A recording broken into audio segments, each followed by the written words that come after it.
తెలంగాణ యావత్ భారతదేశ ప్రజానీకానికి తెలియజేయమనగా ఈరోజు భారత ప్రభుత్వమైనటువంటి బీజేపీ ప్రభుత్వం నరేంద్ర మోడీ, అమిత్ షా లాంటి రాజకీయ నాయకుల చేస్తున్నటువంటి ప్రభుత్వ రాజ్యహింస రోజు రోజుకు పెరిగిపోతున్నది. ఎంతమంది మేధావులు, ఎంతమంది అభ్యుదయవాదులు, ఎంతమంది ప్రజాస్వామ్యవాదులు, ఎంతమంది మానవతావాదులు ప్రభుత్వానికి శాంతి చర్చల పేరుతోటి విన్నవించుకున్న ప్రభుత్వం పట్టించుకోకపోగా ఒక కుట్రపూరితమైనటువంటి ధోరణితోటి, ఒక కక్షపూరితమైనటువంటి ధోరణితోటి మావోయిజాన్ని, నక్సలైట్లను అంతం చేయాలనేటువంటి ఒక దుర్మార్గమైనటువంటి ఆలోచనను చేస్తున్నది. ఇది ఎంత మాత్రం సరైనది కాదు. ఎందుకంటే పాలకులు అనేవాళ్ళు ప్రజా శ్రేయస్సు కోసం, ప్రజా అభివృద్ధి కోసం, ప్రజలను సమానత్వ దిశ వైపు నడిపించడం కోసం, ప్రజల హక్కులను కాపాడడం కోసం, ప్రజల బాధలను కాపాడడం కోసం, ప్రజల కష్టసుఖాలను తెలుసుకునే వారికి తీర్చే వాళ్ళుగా ఉండవలసినటువంటి ఈ ప్రభుత్వ యంత్రాంగాలు కేవలం మన ప్రజాస్వామ్యాన్ని కూని చేస్తూ బడా బూర్జవ వర్గాలకు ఈ ప్రభుత్వ యంత్రాంగం అమ్ముడుపోతున్నది. విదేశీ వాళ్లకు ఈ యొక్క భారత రాజ్యాంగ ఆస్తిని అమ్మే అటువంటి కుట్రలో భాగంగా వీళ్ళను చంపాలి. వాళ్ళ తల్లులను, తండ్రులను, బిడ్డలను, కొడుకులను, వారి కుటుంబాన్ని వదిలి కేవలం పీడిత తాడిత వర్గాల కోసం, పేద వర్గాల కోసం అన్యాయాలు జరిగినప్పుడు, అక్రమాలు జరిగినప్పుడు వారిని కాపాడాలన్నటువంటి సదుద్దేశంతో వీళ్ళు అడవి బాట పట్టిన మాట వాస్తవం. కానీ ఎవరు కూడా కావాలని, ఎవరు కూడా అక్కడ అడవిలో సుఖాలు ఉంటాయని, వాళ్ళు అక్కడ అన్ని రకాల వైభోగాలు అనుభవిస్తారని అడవి దాట పట్టరు. ప్రజా శ్రేయస్సు కోసం, ప్రజా సంక్షేమం కోసం, ప్రజల అభ్యున్నతి కోసం, ప్రజలను కాపాడాలని ఈ బూర్జ వ్యవస్థను, ఈ భూస్వామ్య వ్యవస్థను, పెత్తందారి విధానాన్ని, ఈ దోపిడీ వ్యవస్థను, ఈ అవినీతి వ్యవస్థను, లంచగొండి వ్యవస్థను, ఈ అరాచక వ్యవస్థను ఈ కూకటి వేలతో పీకివేయాలని ఎంతోమంది చదువుకున్న, ఎంతోమంది విద్యావంతులు, మేధావులు అడవి బాట పట్టారు. కానీ ఈరోజు ప్రభుత్వాలు వారి మాట నెగ్గాలని పెత్తందారి పోకడలు ప్రవర్తిస్తూ, వారికి ఉన్నటువంటి అవకాశాలు, వారికి ఉన్నటువంటి బలగాలను ఉపయోగిస్తూ వేలాది మంది బలగాలను వారిపై కుసిగొలుపుతున్నాయి. రాజ్యహింస చేస్తున్నది వాళ్ళ ప్రభుత్వమే ఈ రాజ్యహింసను ప్రోత్సహిస్తున్నది. ప్రభుత్వమే రాజ్యం వారిని ఆ నేరపూరితంగా వాళ్ళు చంపడానికి గల కారణం ప్రభుత్వమే. వారిని శాంతియుతంగా నడిపించవలసిన బాధ్యత ఉన్నటువంటి ఈ ప్రభుత్వం వారిని నేరస్తులుగా, వాళ్ళు ఈ దేశంలో ఒక నేరస్తులుగా నిలబెట్టేది ప్రభుత్వమే. ఎందుకంటే శాంతియుతంగా అనుకుంటే ప్రభుత్వాలు వారిని హింసించి దారుణంగా చంపడం వల్ల ఇంకా రోజు రోజుకు పగ ప్రతీకారాలు రగులుతున్నాయి. కాబట్టి ఇట్లాంటి పగ ప్రతీకారాలు రగుల్చకుండా ప్రభుత్వాలు వెంటనే ఈ దమన నీతిని, ఈ దమన కాండను ఆపి సమస్యలు ఉంటే శాంతియుతంగా ప్రజాస్వామ్య పద్ధతిలో ఎన్నికైనటువంటి ప్రభుత్వాలు వారి యొక్క బాగోగులు విని, వాళ్ళ యొక్క మంచి చెడులు విని, వారికి న్యాయం చేసి, వారు ఎందుకు అటువంటి దారిని ఎంచుకోవాల్సి వచ్చింది, వారు చేస్తున్నటువంటి దారిలో పొరపాట్లుంటే సరిదిద్ది మీరు శాంతియుతంగా బతకాలని, శాంతి మార్గంలో ప్రయాణించాలని బోధించవలసిన ప్రభుత్వాలే నేరస్తులుగా, గుండాగాల్లాగా, గుండాయిజం లాగా ఈ యొక్క ప్రభుత్వ వ్యవస్థను మొత్తం తన ఆధీనంలో తీసుకొని ఈ రాజ్యాధికారాన్ని వాళ్ళ చేతుల్లో పెట్టుకొని ఎవరు మాకు లెక్క లేదు, ఎవరిపై మాకు లెక్క కాదనేటువంటి ఒక ధోరణిలో పోవడం అనేది, ఎంతమంది మేధావులు గొంతులు చింపుకొని అరుస్తున్నా, ఎంతమంది కళాకారులు గొంతు విప్పి మాట్లాడుతున్నా ఎవరి మాటలు వింటలేరంటే దీన్ని రాజ్యాధికార మదకాంక్ష అనపోతే మరేమంటారు? దీని మీద ప్రభుత్వాలు ఎంత ఘాటుగా వీరు విమర్శించిన ప్రభుత్వం తలకెక్కుతలేదు. కానీ ఏదో ఒకరోజు ప్రభుత్వం పతనం కాక తప్పదు.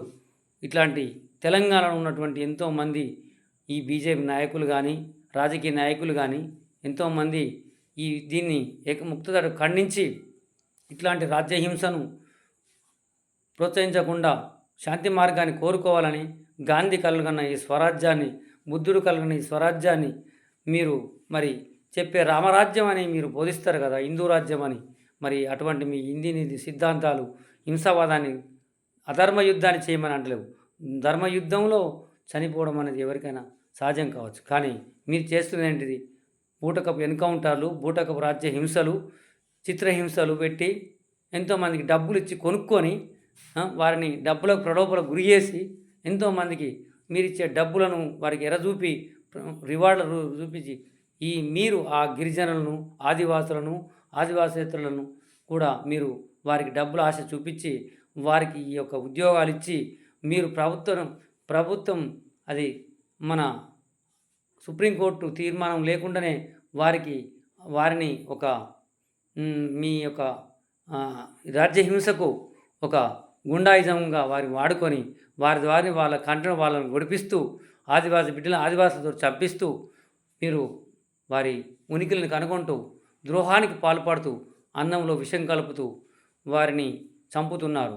మీరు వారిని దొరకబట్టుకొచ్చి వారిని వెంటాడి నిరాయుధులు చేసి అనారోగ్యంతో ఉన్నవారిని ఎంతోమందిని మీరు తీసుకొచ్చి చంపుతున్నారు. ఈ విధానం మార్చుకోవాలి, ఇలాంటి పద్ధతులు మార్చుకోవాలి అని మీరు చెప్పినా మీరు వినరు. కానీ ఇది ఏదో ఒక రోజు మీ పాపాల చిట్ట మీరు ఏదైతే భగవంతుని నమ్ముతున్నారో ఆ భగవంతుని మీ పాపాలు పండిన రోజు మీ రాజ్యం పోతుంది, మీ రాజ్యాధికారం పోతుంది. మా అంటే ఇంకొక 5 సంవత్సరాలు మీరు రాజ్యాధికారం చేస్తారు కాబట్టి ఆ తర్వాత మీరు రాజ్యం తిరిగిపోయాక మీ పట్ల ప్రజలకు ఎలాంటి అభిప్రాయం ఉంటుందో ప్రజలు కొన్ని లక్షలాది మందికి మీరు వారి తల్లుల ఆవేదన, వారి కన్నవారి కడుపు కోత మిగిలిచ్చి వాళ్ళ గుండెల్లో మీరు ఆరని ఒక మంటలు లేపుతున్నారు. కనీసము చంపిన వారి శవాలు కూడా ఇవ్వకుండా ప్రభుత్వం ఇంత దమనీతి వారిని మహిళలపై అత్యాచారాలు చేస్తూ మహిళలను హింసిస్తూ మహిళలను చూడకుండా, వృద్ధులను చూడకుండా, పిల్లలను చూడకుండా పసిపిల్లలను కూడా తుపాకుల తూటలకు బలి చేస్తున్నారా? ఇంతకంటే ఘోరమైనటువంటి ప్రభుత్వాలు నేను నా 50 ఏళ్ళ జీవితంలో ఎక్కడ కూడా చూడలే. ఎన్నో ప్రభుత్వాలు వచ్చిపోయినాయి కానీ ఇంత రాజ్యాధికారంతో మదమెక్కినటువంటి ప్రభుత్వాన్ని నేను ఎక్కడ చూడలే.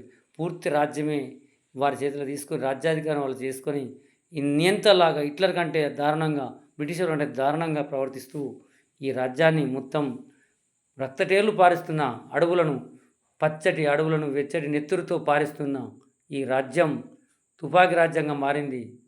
రాజ్యం అంటేనే తుపాకీల మోత, రాజ్యం అంటేనే తుపాకులతోటి చేసే పరిపాలన, ప్రేమాభిమానాలతో చేసే పరిపాలన కాదు, ప్రజాభిమానం చూరుకున్న ప్రభుత్వాలు కాదు. రాజ్యాధికారం మొత్తం తుపాకీ చేతిలో పెట్టుకొని చేస్తున్న ప్రభుత్వాలు.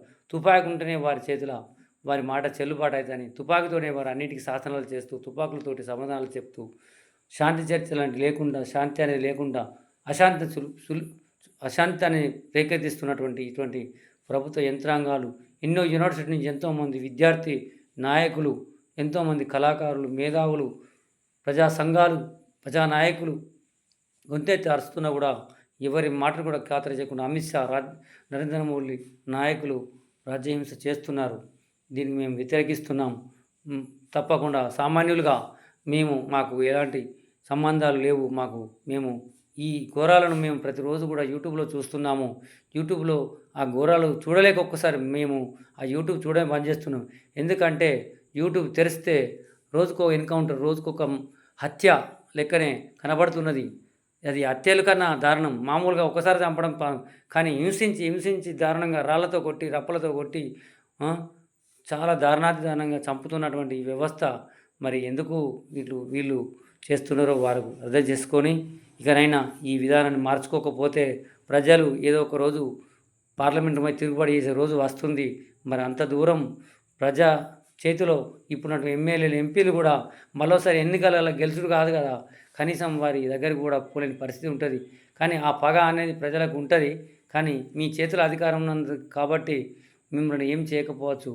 కానీ మీరు మాత్రం ఈ విషయంలో అందరూ ప్రజానాయకులు, ప్రజా శ్రేయస్సు కోరే వాళ్ళు ఈ ప్రభుత్వాన్ని ఎప్పటికప్పుడు ఎండగట్టి ప్రశ్నించడమే లక్ష్యంగా పెట్టుకోవాలి.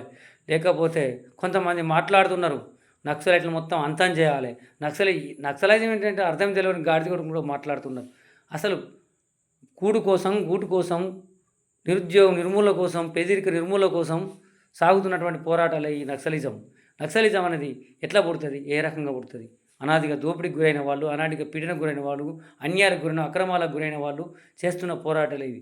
కానీ వారిని ఎవరు ప్రోత్సహించింది కాదు. వారు అన్యాయం గురైనప్పుడు మాత్రమే వారి నుండి వచ్చినటువంటి ఈ యొక్క ఆలోచన ఈ నక్సలిజంగా మారింది. దాన్ని రూపుమాపాలంటే శాంతి మార్గాలు, ఉద్యోగ మార్గాలు, ప్రతి ఒక్కరికి చదువుకోవడానికి అవకాశాలు, ప్రతి ఒక్కరికి వైద్య సదుపాయాలు, ప్రతి ఒక్కరికి ఉద్యోగావకాశాలు, సమానత్వం, దోపిడీ లేని సమాజాన్ని నిర్మించడం లక్ష్యంగా ఈ ప్రభుత్వాలు చేసినప్పుడు ఖచ్చితంగా ఈ ప్రభుత్వం నిలబడుతుంది. కానీ రాజ్యహింస చేసినంత కాలం వ్యతిరేకత పెరుగుతుంది తప్ప వ్యతిరేకత తగ్గదని ఈ వీడియో ద్వారా ప్రజాధికానికి యావత్ భారతదేశానికి ప్రపంచ ప్రజలకు కూడా నేను తెలియజేస్తున్నాను. తప్పకుండా ఈ వీడియో చూసి కనీసం కొంతమంది అయినా ఈ వీడియో ద్వారా నిజాన్ని తెలుసుకోవాలని, మాకు ఎవరి మీద ఎలాంటి పగతో మాట్లాడడం లేదు, ద్వేషంతో మాట్లాడడం, సమాజంలో శాంతి భద్రతలు ఉండాలని కోరుకునే వాళ్ళం మేము ఒకలం. కాబట్టి శాంతి భద్రతనే మేము కోరుకుంటున్నాం. ప్రజలందరూ సుఖ సంతోషాలు ఉండే సమాజాన్ని కోరుకుంటున్నాం. ప్రజలందరూ మంచి మార్గంలో నడిచే సమాజాన్ని కోరుకుంటున్నాం. ప్రజలకు మంచి చేసే లక్ష్యంతో మాట్లాడుతున్నాం. ఈ ప్రభుత్వాలు కూడా మంచి ఆలోచన వైపు నడవాలని కోరుకుంటున్నాం. ప్రతి ఒక్కరు కూడా తప్పనిసరిగా ఈ వీడియో చూసి ప్రజలందరూ కూడా వారి కష్టాలు ప్రజలకు ప్రభుత్వాన్ని చెప్పినప్పుడు వారిని అర్థం చేసుకొని వారికి మంచి చేయాలని కోరుతూ చివరిగా ఈ వీడియో ఇక నుండి ఇట్లాంటి హింసావాదాన్ని విధానాన్ని ప్రభుత్వానికి విజ్ఞప్తి చేస్తున్నాం. ప్రభుత్వ ధోరణి మార్చుకోవాలని కోరుతున్నాం. ప్రభుత్వ యంత్రాంగం తన పోలీసు రాజ్యాంగాన్ని కాకుండా ప్రజాస్వామ్యాన్ని సృష్టించాలని, సమసమాజం నిర్మించాలని కోరుతున్నాం. తప్పకుండా అందరికీ సమాన హక్కులు, అవకాశాలు చెందే ఈ సమాజం రావాలని కోరుతున్నాం. ఎంతో ప్రపంచంలో సమాజంలో ఎన్నో అవకతవకలు, నేరాలు జరుగుతున్నాయి. మహిళలపై అత్యాచారాలు జరుగుతున్నవి. హత్యలు చేస్తున్నారు. తల్లిదండ్రులను ఆస్తుల కోసం హత్యలు చేస్తున్నారు. పసిపిల్లలను అత్యాచారాలు చేసి చంపుతున్నారు. మహిళలను అత్యాచారాలు చంపుతున్నారు. ధనం కోసం, సంపాదన కోసం, చాలామంది డబ్బు కోసం హత్యలు చేస్తున్నారు. తప్పకుండా వారి నుంచి సమాజాన్ని రక్షించి ప్రజలను రక్షించే బాధ్యత ప్రభుత్వానికి ఉంది. కాబట్టి వాటి మీద దృష్టి పెట్టాలని ఈ వీడియో ద్వారా కోరుతూ ఇంతటితో ముగిస్తున్నాం. అందరికీ ధన్యవాదాలు. ఈ వీడియో చూసి చివరి వరకు చూసి మీ యొక్క కామెంట్ తెలియజేయాలని శ్రీ అభయాంజన్ ఆర్ట్ ప్రొడక్షన్ ఛానల్ వాళ్ళకు ప్రత్యేక ధన్యవాదాలు తెలియజేస్తున్నాం.